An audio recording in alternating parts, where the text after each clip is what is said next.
Seorang sahabat datang kepada istri Nabi yang bernama Aisyah radhiyallahu anha, istri yang paling muda, yang paling cerdas ya. Dia bertanya tentang akhlak Rasulullah sallallahu alaihi wasallam. Maka dijawab oleh Bunda Aisyah dengan balik bertanya, "Alasta taqra'ul Qur'an? Tidakkah engkau membaca Al-Qur'an?" Terus dilanjutkan, "Fa inna khuluqa Rasulillahi sallallahu alaihi wasallam kana Al-Qur'an." Sesungguhnya akhlak Rasulullah sallallahu alaihi wasallam itu adalah Al-Qur'an. Jadi mau tahu akhlak Rasul, baca Quran. Mau tahu isi Quran, lihat akhlak Rasul. Nggak ada perbedaan. Dua-duanya klop gitu loh. Makanya ada ulama sampai menyebut Nabi kita itu dengan sebutan Al-Qur'anu yamshi alal ard. Quran yang berjalan di muka bumi, Pak. Ya, jadi Nabi kita itu kayak duta Al-Quran gitu. Representasi perwakilan Al-Quran. Perasaan-perasaan beliau, pikiran-pikiran beliau, tutur kata beliau, perilaku beliau sudah Quran semua. Dan para sahabat sebagai generasi terbaik yang Allah takdirkan mendampingi beliau, mereka menjadi murid-murid terbaik yang meneladani beliau. Karenanya mereka-mereka ini digelari Al-Qur'anu yamshuna alal ard. Quran-Quran yang berjalan di muka bumi.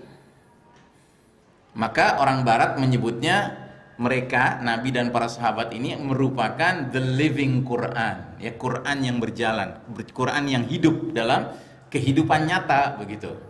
Kan beda sama kita zaman sekarang. Kalau zaman kita sekarang Quran di mana? Hah? Quran di laci, ya kan? Di rak, ya, di tas, di meja, ya kan? Belum tampil di jalan-jalan. Karena apa? Kitanya belum jadi Quran. Paham ya? Itu. Nah, pertanyaan selanjutnya, bagaimana caranya kok Nabi dan para sahabat bisa begitu? Ini pertanyaan penting. Jadi dulu itu, kalau ada orang kafir, orang musyrik, ketemu Nabi, ketemu siapa saja sahabat, baru ketemu sebentar saja, itu langsung nyetrum dengan Al-Quran yang dibawakan oleh penampilan Nabi dan para sahabat. Sisanya terserah Allah, apa Allah mau kasih hidayah sama dia atau tidak. Tapi yang jelas orang kafir, orang musyrik, kalau ketemu Nabi, ketemu sahabat, itu mereka nyetrum langsung. Ya, karena mereka sudah menjadi duta-duta Al-Quran. Contoh, waktu masih di Mekah, itu kan kondisi para sahabat lemah ya, lemah mereka. Dan mereka itu banyak ditentang dakwahnya oleh kaum musyrikin secara keras, secara zolim. Nah, ada seorang sahabat namanya Abu Bakar As-Siddiq radhiyallahu an. Sahabat ini kalau tilawah itu dahsyat, tilawahnya itu dahsyat sekali. Sedangkan sahabat Abu Bakar punya kebiasaan kalau sholat malam, sholat tahajud itu dia di satu ruangan di dalam rumahnya yang ruangannya itu agak keluar sedikit gitu. Jadi bisa kedengeran sama orang di luar rumahnya. Nah, rupanya itu ada pentolan-pentolan musyrikin itu diam-diam suka mengendap-endap nguping malam hari ketika Abu Bakar lagi mimpin atau lagi sholat tahajud gitu, menikmati tilawahnya. Dan salah satu tokohnya itu siapa? Umar bin Khattab sebelum masuk Islam. Padahal Umar bin Khattab tuh menunjukkan permusuhan kepada ajaran Islam luar biasa.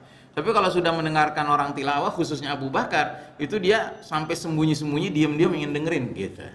Nanti begitu hampir pagi kan takut ketahuan kan, dia ngendap-ngendap keluar, tahu-tahu ketemu sama tokoh yang lain, wah saling ketemu gitu kan, ketahuan loh, gitu. Akhirnya sepakat, kita nggak usah cerita-cerita sama siapa-siapa.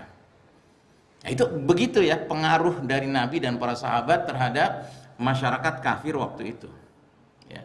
Nah, tetap pertanyaan besar kita adalah kok bisa mereka demikian, sementara kita kok belum bisa demikian. Nah, salah satu rahasianya adalah ayat berikut ini. Ini rahasianya.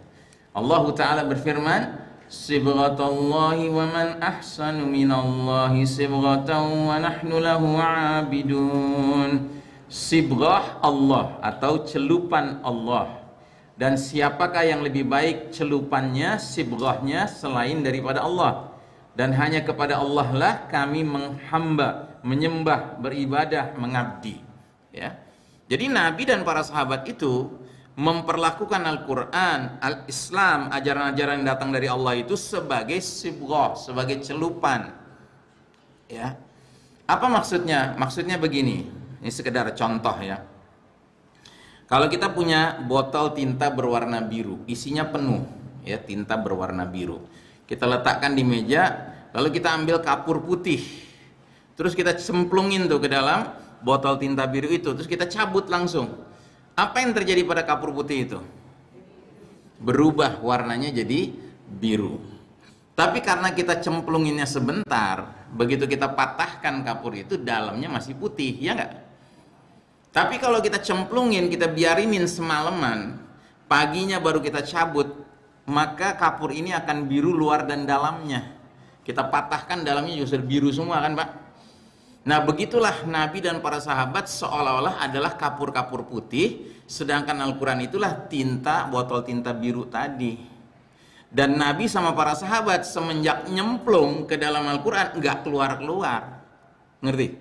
Ya, makanya diri mereka itu menjadi luar dalam Quran. Pikirannya, perasaannya, ucapannya, perilakunya semua sudah Quran. Itu rahasianya.